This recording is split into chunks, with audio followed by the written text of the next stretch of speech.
শোনো শোনো, আর 15 দিন বাকি আছে। কিসের 15 দিন? তুমি ভুলে গিয়েছো? আর 15 দিন পর আমার জন্মদিন। এবার নতুন কি? জন্মদিন তো প্রত্যেক বছরই আসে। এবার জন্মদিনে আমার কিন্তু একটা দামি গিফট চাই। সে এখন অনেক দেরি, জন্মদিন আসুক তো, তখন দেখা যাবে। এই শাড়িগুলো দেখো, খুব সুন্দর। জন্মদিন তুমি আমাকে এগুলো কিনে দেবে। এই কদিন আগেই তো শাড়ি দিলাম, বারবার শুধু শাড়ি নাকি? জন্মদিন আসতে এখন অনেক দেরি।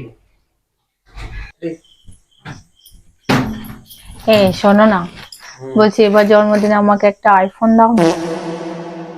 আমাকে বেঁচে দাও, দেখো দাম পাও কিনা, সেই টাকায় আইফোন নিয়ে নেবা।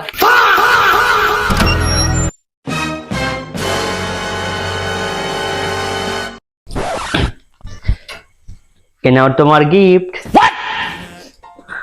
তুমি আইফোন এনেছো আমার জন্য? কি হলো তোমার? বেঁচে দিয়েছি। কি বেঁচে দিয়েছো? Kidney. Vou pegar e laraiaraia. Só que eu vou pegar e laraiaraia.